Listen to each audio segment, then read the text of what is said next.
it's Evie, and thank you for watching another video.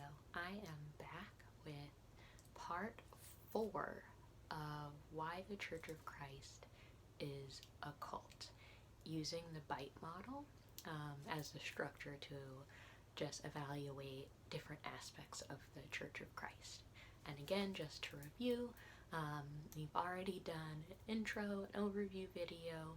Also, we've done part 1, which was the B, behavior control in B.I.T.E, part 2, which was the information control, I, in B.I.T.E, and part 3, which was thought control, the T in B.I.T.E. So this is part 4, and it's the last letter, E, emotion control. This is another area that I feel like is very much a core aspect of the Church of Christ, the emotion control, and also one of, for me, the most damaging. I'm a pretty sensitive person, and I would say, I experience my emotions pretty intensely, and that was never acceptable in the Church of Christ. It is, even within the worship service compared to like other services, like Christian church services that I've been to, it's pretty stoic and emotionless, and showing emotion in this service is something that is seen as bad. I would even say when people would show a lot of emotion, it was so unusual that it actually was kind of frightening. So one example I would use is, of course, I have an extended family, and if there were things like funerals, we would go to them. So that was pretty much the only exception of like maybe a religious type service that my family would attend that wasn't a Church of Christ service, or maybe would have at another church. And I always remember feeling really, really anxious, and almost like, I would say I was like scared as a child, going to funerals and seeing, and hearing like instrumental music playing, with religious songs, which I had been taught was a sin, and so it felt wrong to even like be in the room with people like singing very emotionally and like having instrumental music playing. And of course, these are like funerals or weddings or something, so they're already pretty high emotion times anyway, but it wasn't really the emotion about the event. It was like just what was happening, the fact that there was so much emotion. It was really overwhelming to me, because it wasn't something that I felt was right. I was taught that sort of the big displays of emotion in religious settings were wrong. So we'll go down the list. That is from Stephen Hassan's B.I.T.E model. So the first thing here, it says manipulate and narrow the range of feelings. Some emotions and or needs are deemed as evil, wrong, or selfish. I definitely experienced being taught this. I think I mentioned in the last video from last time that there were some thoughts that were considered wrong, and I feel like as far as emotions, we were also taught, and certainly emotions like anxiety, which that overlaps with thought. Emotions like depression. I feel like out of any funeral that I've ever gone to, the most stoic funerals I've ever attended are Church of Christ funerals. People might cry if they're like in the family of the person who died, maybe like a best friend or something, but considering that I've been to other funerals that aren't Church of Christ funerals, they seem incredibly emotionless. And even for people who are family, it's kind of like you have to hold yourself back. You can't really fully express your grief like you normally would, I feel like, at a normal funeral. So there certainly was that, and I feel like some of that comes from, if there is a funeral that was being held by members of the Church of Christ, but, because we're taught that you never really know whether you're saved or not, I remember going to funerals even for members of the Church of Christ and like kind of feeling like I don't know whether this person is saved. And part of the reason that I felt that was because of the way that like preachers and other people like leading prayers would talk about the person. They would use a lot of like, and if this person, you know, like from what we know, this person was righteous, but it was always kind of with this little hint of like, we're not really sure where this person is right now. Like, hopefully they're in heaven, but there's always a chance that they might not be. And I mean, if you think about at someone's funeral, like their family is there, like, how horrible is that? And then you can't even like really cry and like express your emotion because that's wrong too. It was just, there was a lot of like tamping down and repressing of emotions. And being born and raised in that group, there was never a time when I experienced just being able to like have an entire emotion of like sadness or grief or anger without it being somehow needing to be filtered through like whether or not it was a sin. And pretty much no emotion, no negative emotion was acceptable. So even if I felt it, it's like I couldn't really show it because then it would call my salvation into question. And I suspect that's how everyone else felt because that's why everyone was being so stoic. I don't think people in the Church of Christ are actually less sad when people die. I just think that they just, because of the environment, you're just not allowed to express emotion, and it's kind of insinuated very, very strongly that there's something wrong with that. The next item is teach emotion stopping techniques to block feelings of homesickness, anger, doubt. I don't know that they really taught techniques to block emotions. It kind of was just like social pressure. So if you express a passionate emotion and everyone just kind of looks at you like, what is this person doing? That environment, like that sort of thing was enough. It didn't really require much more than that, except for just like people looking at you kind of like getting uncomfortable. You could feel the tension if somebody, you know, ever had an emotional outburst of any kind.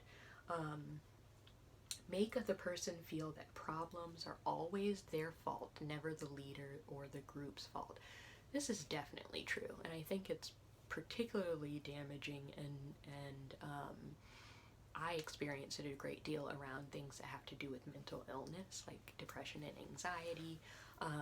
That if you're having a hard time, then there must be something that you're doing. Like, it couldn't possibly be that like God is like unreasonable, or that the church is doing something that's, you know, abusive or terrible, or that, you know, like under no circumstances could you ever try to hold the church accountable, especially as a woman. Like, there's absolutely no way, or as a child.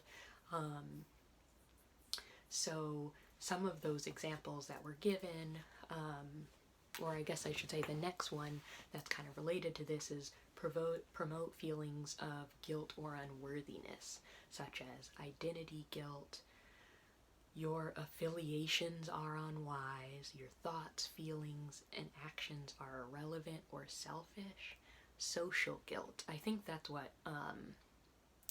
the kind of like looking at people like, what are you doing, like, why are you acting like this, when people would just be having like a normal human emotion that wasn't positive, that they would display. That sounds like social guilt. And then the identity guilt, I know for sure, you know, if anyone was, I mean, I think every single time that I went to a Church of Christ service, the preacher mentioned homosexuality and abortion. And so, you know, it's like they talk about homosexuality and they say it just like that. You know, they don't say being gay or being queer or like what normal people say in like everyday life in the United States. Um, it's like homosexuality, and they say it like it's this evil, horrible thing. So I mean, as a queer person myself, I felt like they were just attacking me every single Sunday, and eventually it was I just like couldn't keep going because like nobody wants to keep hearing that you're like the worst of the worst as far as like sinners are concerned. I mean, technically all the sins are equal, but like everyone knows that homosexuality is the worst. I also remember there being songs that we would sing as a congregation that sang about basically being worthless or like being a worm. I remember specifically there was a song that once I got to be maybe like a teenager, I would hear that word and I actually wouldn't sing it because I just remember thinking like I'm not a worm. I think it was like a song by Isaac Watts, and I can't remember what specific song, but it said something like, you know, basically that Jesus or God or somebody sacrificed themselves for such a worm as I. And I was just like, I'm not gonna sing that. Like, I'm not a worm. But like, that's what the song said, and we would sing it. And that wasn't the only one. That's just one that's coming to mind right now. Where it was just like self-degradation and like, you know, we're so unworthy and like we don't deserve any of the things, the good things that we have received from God. But like, God is just so gracious that God has given us, you know, our lives and our food and our freedom, whatever very little measured freedom that you get in groups like this. The next one is instill fear, such as a fear of thinking independently, the outside world, enemies, losing one's salvation, leaving or being shunned by the group, and others' disapproval. I remember, particularly as a someone, you know, labeled a woman in the Church of Christ, me making comments or asking questions like publicly in the Bible classes was frowned upon. And I remember even in Bible class as a teenager, asking the teacher a question or like hearing the teacher say something that wasn't right. I mean, they were human beings. Everyone forgets things or makes mistakes sometimes, but that's not what we're taught. So questioning the teacher, I remember there was a one time that the teacher was teaching something that I was just like, what you're saying isn't true. I think the teacher was talking about that Cain and Abel, like the whole Cain and Abel story, how like Cain and Abel both offered sacrifices to God, but Cain was like angry at his brother Abel, and so God didn't receive Cain's sacrifice, but he did receive Abel's sacrifice. And I remember the teacher saying something like, the reason God didn't accept Cain's sacrifice is because didn't accept Cain's sacrifice. That was, I think it was a sacrifice of grain, was because Cain's sacrifice didn't have blood in it, and God requires blood sacrifice in order for it to be valid. And I remembered reading in the New Testament when Jesus was talking about that he said, you know, if you come before God to make an offering and you have an issue with your brother, then God's not going to receive your offering. So I was listening to the teacher and I was like, I'm pretty sure what you said isn't actually true. I'm pretty sure the reason that God didn't receive Cain's sacrifice was because he hated his brother, and that's what Jesus said. So I said something openly, like in the Bible class. It was like a teenage Bible class, high school, I guess. And the teacher got so upset that he actually asked me to leave the class and told me that I was usurping authority because I guess I'm not a man and so I shouldn't be trying to teach in the class, even though what he was saying was wrong. So that's just like an example where it's like it doesn't matter whether I was right or not. I'm not allowed to speak because I'm not a man and only men are allowed to teach. And so I was sinning or usurping authority over him by speaking up and correcting him. And I mean, I know I'm talking about all this stuff like it's kind of not a big deal. I'm so used to talking about it now because honestly, for such a long time in my life, it was super normal. But I do realize hearing myself say these things that it sounds ridiculous, and that there were many times where I felt really angry and maybe even enraged because someone's literally just telling me because I was born a certain gender that I don't have any right to say anything or like to speak. And that's a pretty enraging thing to say. I also was a teenager, so I was just like, what's your problem, But I couldn't say that because, of course, then that would have just escalated the situation, so I just had to walk away. So there's a lot of like tamping down those emotions and not being able to be angry about things that I think would make anybody angry in certain situations. There's also listed in here, instilling a fear of the outside world. And we were always, people would talk about like us, and then they would say like, and out in the world, these are the things. And it was always presented like the world and like everyone who's not in the Church of Christ is kind of like evil, corrupt, horrible, demonic place that honestly it sounded legitimately terrifying the way people talked about it. And so it made it seem like the only safe place to be was among other members of the Church of Christ. There also was the practice of like doing street evangelism or door knocking. That's something that several other groups like Jehovah's Witnesses do, and Mormons. I realized like after leaving that part of, I think, doing that it's not really about converting people. Like, yeah, here and there people might listen to what we had to say, but really it was about us going out and being so like confrontational with people. It's like no one wants you to knock on their door and tell them that their beliefs are wrong and that they're going to be going to hell if they don't listen to you and believe everything you're saying. Like, most people aren't going to respond well to that, and so they would be very rejecting or even hostile. And when I went to college and we would go door knocking, we're in a small town. The college is pretty much the biggest institution in the town, and because there were so many churches of Christ there, people in the town were all, ooh, I think that was a bug. People in the town were always having their doors knocked on by different students and different churches, and they were tired of it. So like we would knock on their door, maybe at first they weren't sure what we were there for, but once they found out you're from the Church of Christ, people would slam the doors in our face because they're like, why are you knocking on my door again? I'm not interested. I've already heard your spiel.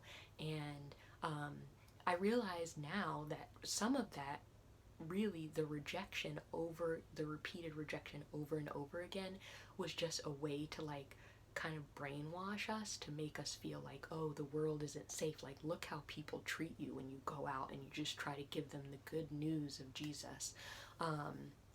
And so then, you would come back from door knocking for a few hours and get back together with groups of people, and then the conversations would be like, yeah, how many doors did you get slammed in your face? Like, this person cursed me out. Like, it was just like an exercise in like being rejected over and over again, so that then we felt like relieved to be back with each other. And it was just like solidifying this, like, the world isn't safe, like you don't belong there.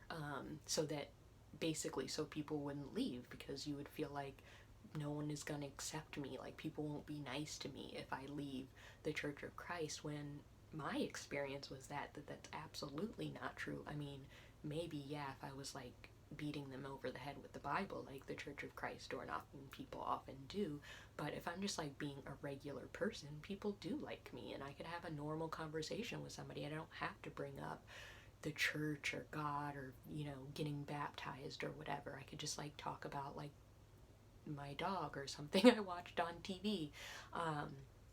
and we could just have a normal human interaction with each other.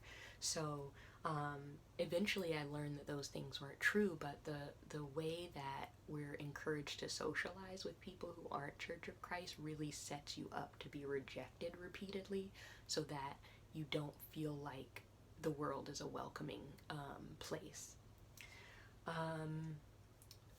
And the next thing that's on the list is ritualistic and sometimes public confessions of sins, as well as extremes of emotional highs and lows, love bombing, and praise in one moment and then declaring you're a horrible sinner.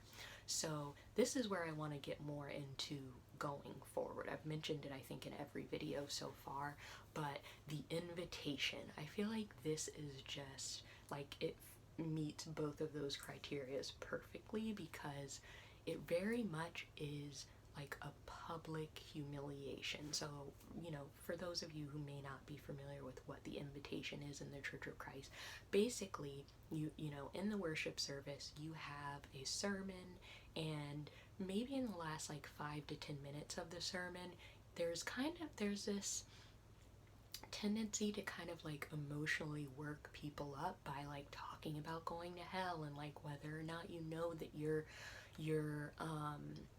your soul is saved, and whether your salvation is secure, and like have you repented, and have you had any thoughts that you shouldn't have had, and any behaviors, and they might name specific things that are like really common, like everyday things, like getting angry at your spouse or your children, or like disobeying your parents, or like just things that would happen that anyone would do if they're just like a regular person.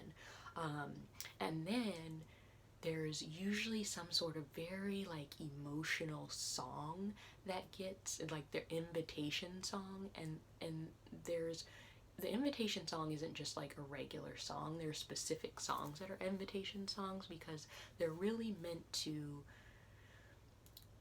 bring up the emotions of like fear and like insecurity about your salvation, and like, there's, I think I mentioned the song like Almost Persuaded in another video, and I mean, if you're curious you can look up the words, but I feel like that's kind of like the quintessential invitation song, where it's basically singing about like, you might not be saved, like, are you sure that you're gonna go to heaven if you died right now? Or I think there's another song like Just As I Am, but it's like just like the notes in the song, the words are meant to like instill this like heightened sense of emotion, fear, and security. And then what happens is, if you feel convicted, which I almost feel like anybody in that situation, I mean, it's setting you up to feel anxiety.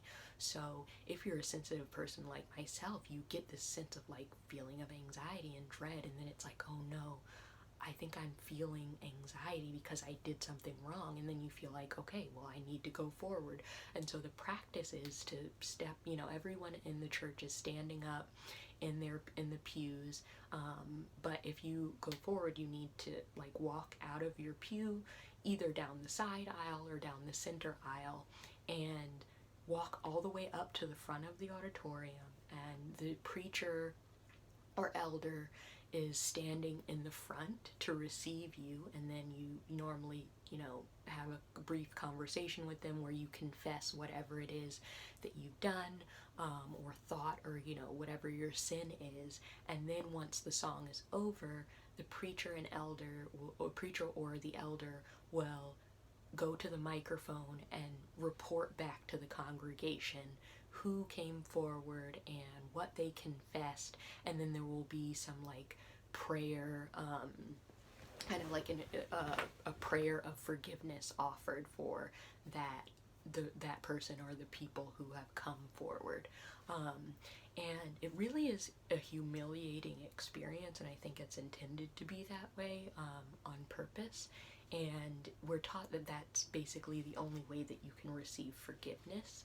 And so you have, I mean, if you feel bad, like, you have to go forward, otherwise, like, your soul might be eternally damned.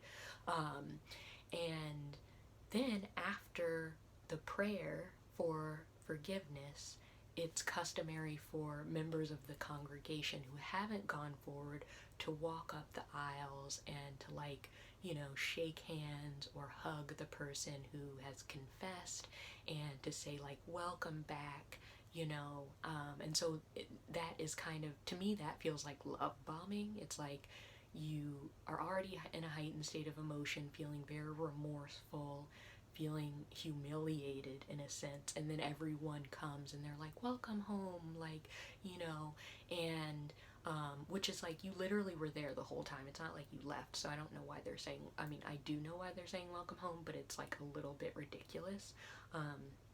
But that's basically the practice of, like, the invitation, and I feel like it does meet that description really perfectly of extreme emotional highs and lows. The love bombing and declaring you're a horrible sinner, like, those extremes are present in that process, as well as the ritualistic and public confession of sins. And then the last thing listed is phobia indoctrination, which is detailed as inculcating irrational fears about leaving the group or questioning the leader's authority. So some of the things listed here are that there will be no happiness and no fulfillment possible outside of the group. That there will be terrible consequences if you leave, like hell or demon possession, or incurable diseases, accidents, insanity, shunning of those who leave, which is definitely something that is practiced, fear of being rejected by friends and family, that there's never a legitimate reason to leave, and those who leave are weak or unspiritual, worldly, seduced by money, rock and roll, those sorts of things. And then lastly, threats of harm to the ex-member or family. So here I think the most obvious example would be disfellowshipping, which is, for people who aren't in the Church of Christ, excommunication is the equivalent, or shunning. And I do feel like that there is this brainwashing and irrational fear around that. Like, if you don't stay in the church, that like horrible things will happen to you. And I've even experienced that from my own family, as things have happened to me in my life. Like, I was involved in a couple of car accidents where I was injured, and I experienced a lot of depression and anxiety. I experienced those things while I was in the Church of Christ, and then since leaving, it's been for other reasons. And people who are just living their lives, who aren't part of any religious group, experience depression and anxiety too.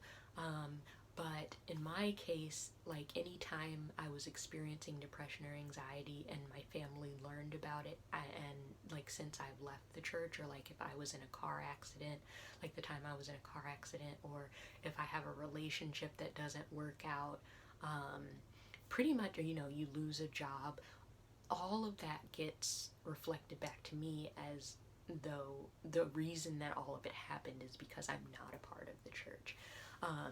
And what's ridiculous and also untrue about that is, growing up, I can't remember if I mentioned this in another video, but I was a part of a youth group in the church that I grew up in as a teenager, where the youth minister was murdered.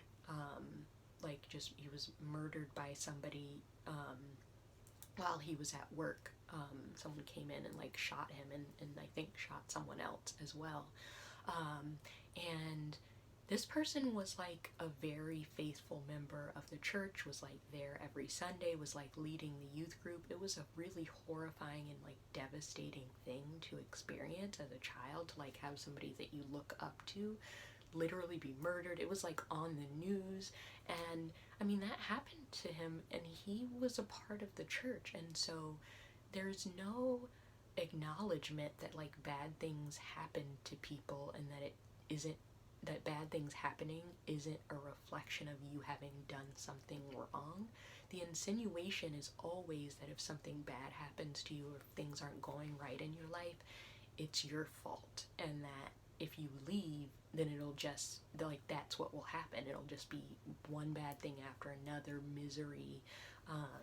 And some of that does happen because people are shunned and they lose their support network because we're not encouraged to socialize with other people. And especially if you have grown up in the Church of Christ and, like me, were homeschooled, pretty much your entire social network are people in the Church of Christ. So if you leave, you've just lost, like, pretty much, like, all of your friends. You might lose your family. You might not have a place to live. Like, I've certainly been homeless, or felt the threat of homelessness many times since I've left the Church of Christ because I knew my family wouldn't take me in. And it does make a person feel like depressed and like completely isolated, and so on some level the things they're saying, they create the environment for them to be true for people who leave because they shun you. So that's the E in B.I.T.E, the emotional control, and there's certainly more. This isn't all of the examples, but I just wanted to kind of go through the list and share some examples, things that I thought of. If there are other examples that you think of or things you've experienced, please do comment and share them.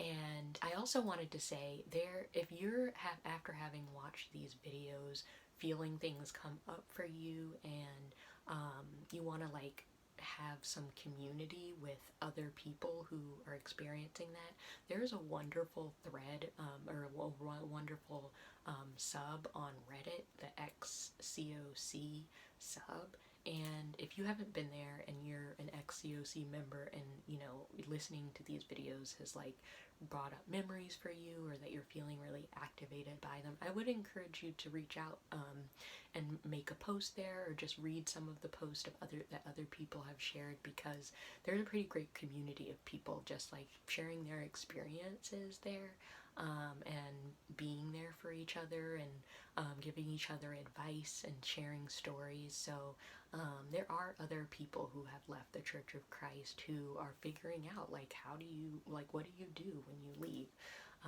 So I'm going to wrap up this video, but there will be another video coming where I talk about how did I come to the realization that I was raised in a cult. Like, what were the clues that I experienced where it started making me question, like, this doesn't seem like it was a normal experience of just like going to church. What was different, and like, why was this so traumatic for me? So that will be my next video, so be sure to like and subscribe so that you don't miss it, and I'll see you next time.